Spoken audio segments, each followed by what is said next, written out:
Bien, quiero recordar a quienes nos están siguiendo en TV Senado que estamos votando en general, es decir, la idea de legislar sobre el proyecto que crea la nueva educación pública, que originalmente se llamaba de desmunicipalización. Yo prefiero esta denominación más en positivo, una nueva educación pública en relación a la idea original, como se fraseó, de desmunicipalizar. Y estamos con los ministros de Educación, Adriana del Piano, Nicolás Aguirre, de la Presidencia, Rodrigo Valdés, de Hacienda, los senadores de esta comisión fundando nuestro voto.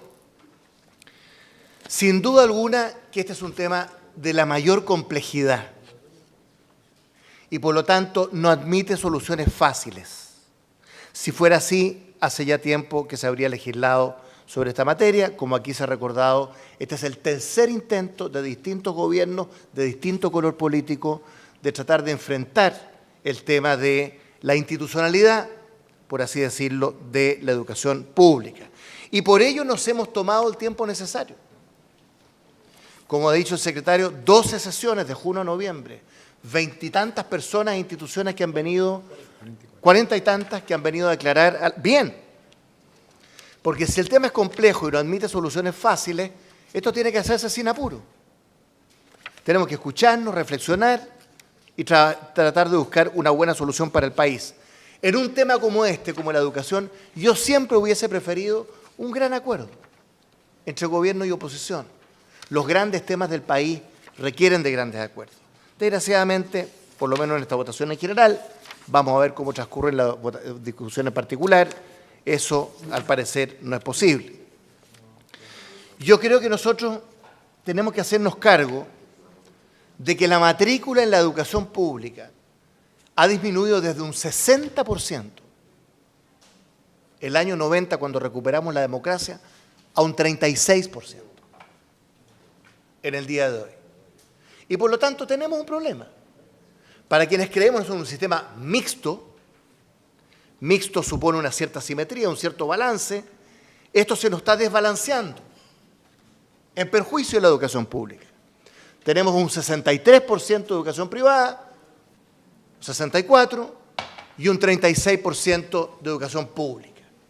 Por lo tanto, tenemos un problema. Todos tenemos un problema. Cualquiera sea la solución que, ¿no es cierto?, que cada uno tenga en mente.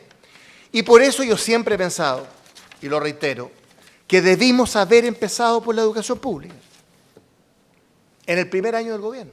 Es cierto lo que dice el senador Alamán, que estamos a pocos meses de terminar el gobierno, el último año. Debimos haber empezado por la educación pública justamente por lo que he dicho, porque se nos ha estado quedando atrás durante muchos años. De hecho, la presidenta Bachelet en algún momento dijo, mire, mi intuición era haber empezado por la educación pública. Y yo creo que ella tendría que haber seguido su intuición, que era correcta. Pero bueno, no lo hicimos. Y aprobamos el proyecto de inclusión, aprobamos carrera docente, Vean los efectos y las proyecciones. Los efectos y las proyecciones que está teniendo el tema de la carrera docente. Vean la prensa de hoy día, que es realmente alentador, cómo desde marzo, en 2 meses más, se empieza a aplicar la carrera docente para 100.000 profesores del sector público. Y el año 2019 para otros 100.000 profesores de la educación particular subvencionada. En fin, pero seguramente debimos haber empezado por educación pública. Yo quiero decir, en relación a un comentario que he escuchado en estos días, los temas que nos han llevado a que en diciembre y enero hayan transcurrido sin esta votación en general, no se refieren a la posición de un senador, que sería yo en este caso.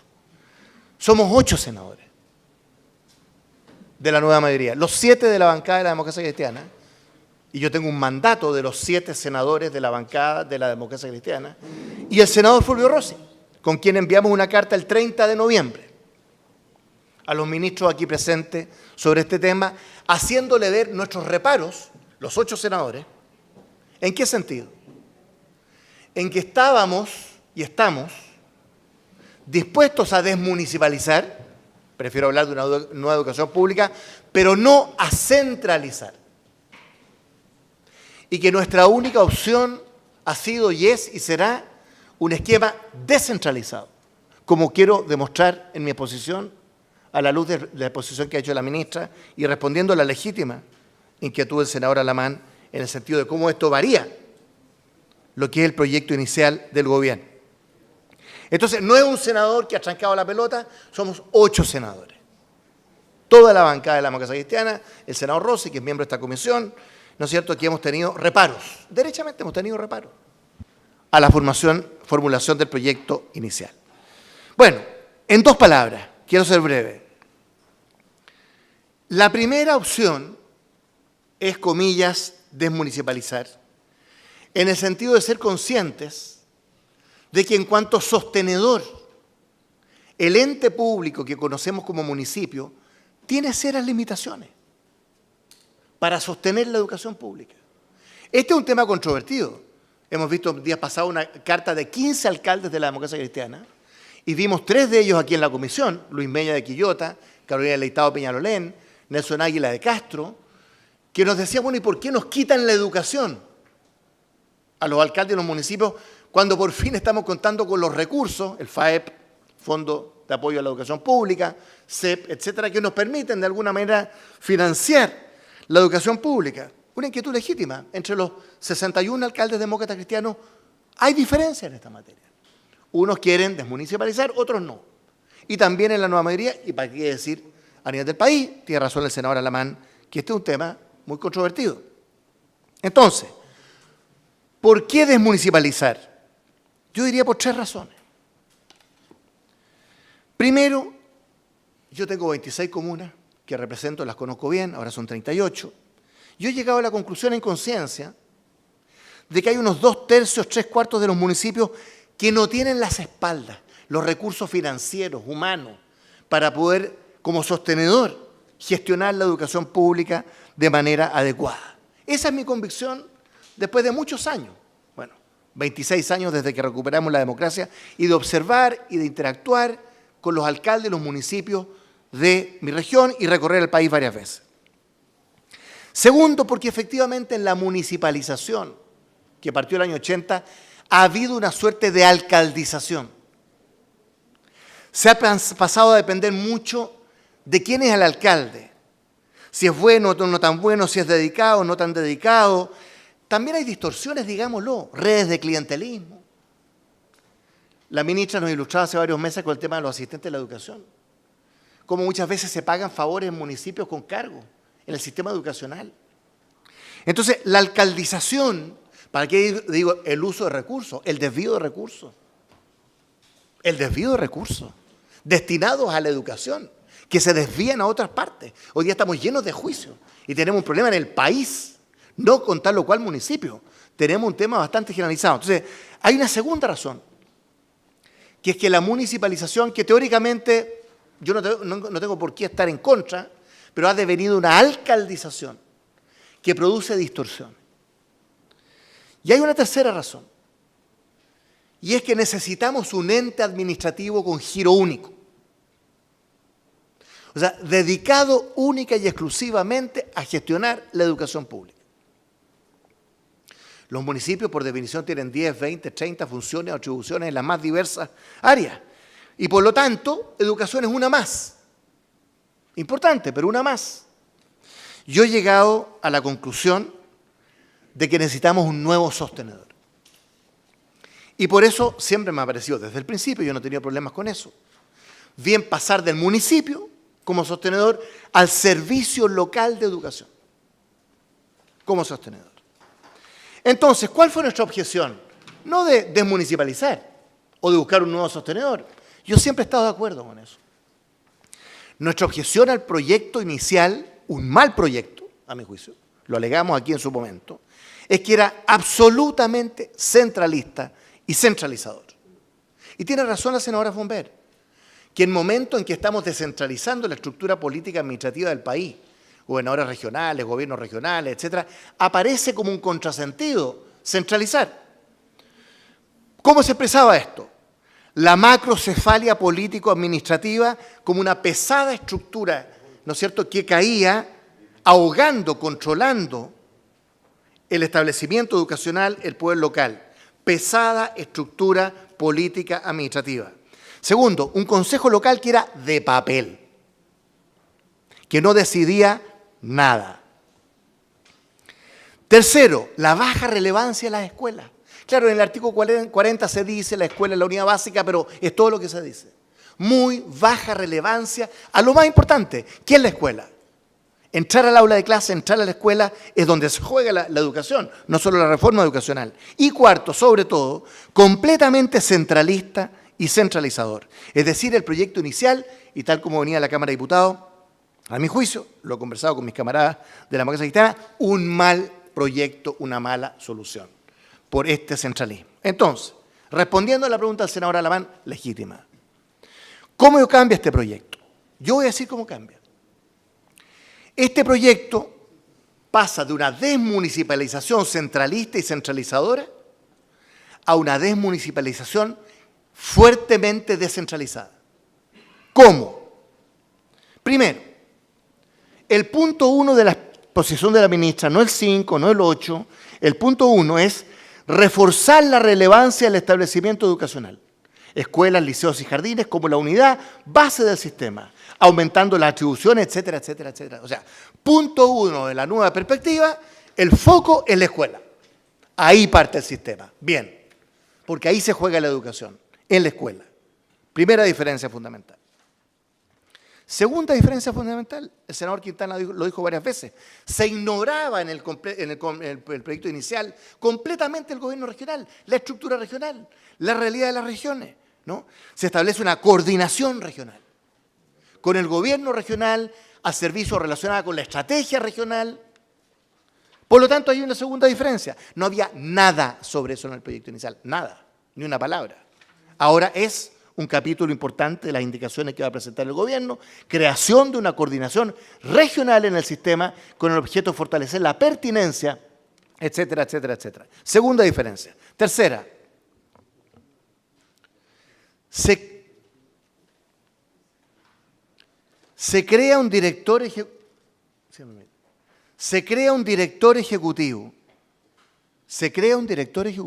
que estaba en el proyecto inicial, elegido por terna que surge desde la Junta Directiva Local. Lo que antes en el proyecto era prerrogativa de la presidenta o el presidente de la República, cualquiera sea, que por sí entre sí designaba a los 68 directores ejecutivos, eso cambió. Hoy día el servicio va a designar, partiendo por la alta dirección pública, o sea, un elemento de profesionalización, a partir de la terna que le presente la Junta Directiva Local. Vamos a la Junta Directiva Local. No existía una Junta Directiva Local o un Comité Directivo Local. No existía. Nada. Es una creación, producto de muchas conversaciones que hemos tenido, con carácter resolutivo. Resolutivo. No como el Consejo Local, que era asesor y consultivo. Artículo 33. Entonces se crea una junta directiva o comité directivo local, ahí veremos cómo lo llamamos, de carácter resolutivo y descentralizado. Estoy leyendo la minuta que nos acaba de entregar la ministra. Dice, el sistema establece que la gestión educacional es de carácter local.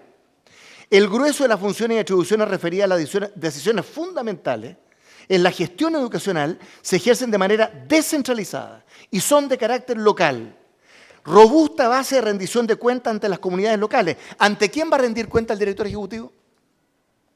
Ante la Junta Directiva Local. O el Comité Directiva Local. Ahí rinde cuenta. Accountability. Horizontal. En la base. Local. Y agrega coordinación regional y dice reforzar el carácter descentralizado de los servicios locales en el marco de un sistema nacional articulado, que es el tema del servicio. Y se crea esta Junta Directiva Local, que no existía. ¿Qué hace esta Junta? Aparte de ser descentralizada, aparte de ser resolutiva, dicta el desarrollo estratégico local. Hay un desarrollo estratégico nacional, la política nacional, hay una estrategia de desarrollo regional, ¿no? Y este sistema local de educación, que es un sistema, ¿no es cierto?, contribuye a definir el desarrollo estratégico local. Rendición de cuentas, ya lo dije, el director ejecutivo ante la Junta Directiva. Terna para el director ejecutivo. Convocar, una atribución, convocar al director ejecutivo cuando fuera necesario. Conocer y formular observaciones al plan anual que el director ejecutivo rendirá anualmente. Eso va a la Junta Directiva Local, que conoce y puede formular observaciones. Y finalmente, perdón, voy terminando, la integración de la Junta Directiva Local. Nosotros hemos visto en la tramitación de este proyecto, era mi gran crítica, que se creaba un sistema, una dirección de educación pública, incluso paralela al ministerio, ignorando las bases de administración del Estado, que son los gobiernos regionales y los gobiernos municipales. ¿Cómo se integra la Junta Directiva Local? 2 representantes de los alcaldes del Servicio Local de Educación, gobierno regional, municipal, y 1 o 2 representantes del gobierno regional. O sea, lo que estaba ausente, aquí se incorpora. Nada menos que la integración de este órgano resultativo local, que es la Junta o Comité Directiva Local, que la mayoría van a ser representantes de los gobiernos municipales y de los gobiernos regionales. Estoy hablando de las diferencias, que era la legítima pregunta del senador Alamán. Y claro, permanece un consejo local porque es bueno que exista una instancia que represente a las comunidades educativas, consejos escolares, profesores, ¿no es cierto?, asistentes de la educación, estudiantes. Bien, que es asesor y consultivo, artículo 33, a diferencia de la Junta Directiva Local, que es resolutiva. Y se crea, por lo tanto, y se crea además, evidente, eso se mantiene, pero en otra forma, un servicio central, porque a mí me convencieron, expertos en derecho administrativo, que los ministros y subsecretarios no gestionan servicios. Discutimos al principio, acuérdense, una dirección de educación pública, después Harald Beyer propuso interesante un Consejo Nacional de Educación Pública. Finalmente, me parece bien, un servicio dependiente del ministro y de la subsecretaria que gestione el funcionamiento del sistema. Me parece coherente, no quita el carácter descentralizado. Y lo último, y lo más importante, todo este constructo, que es cierto, puede haber duplicidad, hay que ver en la discusión en particular, ¿está al servicio de qué? Está al servicio de la escuela, del establecimiento educacional, que es la unidad básica de todo el andamiaje que estamos construyendo. Bueno, trabajos colaborativos y en red, ¿no es cierto? Conferencia de directores, no existía el proyecto. ¿Cómo no es lógico tener una conferencia 2 veces al año con los directores de todas las escuelas del Servicio Local de Educación? Se extiende la transición de 6 a 8 años. Lo que nos da tiempo para ir evaluando la marcha, porque este es un cambio estructural. Y tenemos que ir evaluando la marcha con serenidad, con tranquilidad. Y yo he propuesto, y varios hemos propuesto, que ojalá al final entren aquellos colegios o comunas que quieran y puedan gestionar la educación, van a entrar al sistema, ¿no es cierto? Pero que entren al final, porque obviamente este es un tema gradual en que tenemos que preferir muchas comunas y escuelas que están en serios problemas, desde falencias financieras hasta todo tipo de problemas. Y además se le vincula con el municipio, lo acaba de decir la ministra, ¿no es cierto? Y el traspaso de salas, cunas y jardines infantiles a los servicios locales de educación. Aquí está la subsecretaria, que también es muy importante. ¿Es una panacea? No. ¿Es una solución ideal? No existe. Es un tema muy complejo, que no admite soluciones fáciles. Yo espero que en la discusión en particular vayamos logrando acuerdos. Yo sé el espíritu que hay en esta comisión, que siempre es positivo, ¿no es cierto? Que vayamos logrando acuerdos que permitan que la ingeniería de detalle, que en la discusión en particular, permita. Termino. El tema de los traspasos de los inmuebles lo discutiremos. Aquí estamos hablando dentro del Estado. Es un traspaso desde el Estado al Estado, del Estado local al fisco, del municipio al fisco. Yo no creo que haya problema en eso, pero sí, ministra, termino. Hay 300.000 millones de pesos que colocan los municipios hoy día en la educación municipal. 300.000, ¿cuántos son? ¿Cuántos son? Bueno, cifra que yo escuché del ministerio. 300.000 millones de pesos serán, no sé, díganme ustedes, eso es lo que yo escuché aquí en esta comisión. Entonces, ¿cómo se van a sustituir esos aportes? Porque son muchos aportes que hacen hoy día los municipios. Y yo conozco los 26 comunas de mi zona que están viendo a qué van a destinar alternativamente esos recursos cuando traspasen el municipio al Servicio Local de Educación. Bueno, por esas razones voto a favor.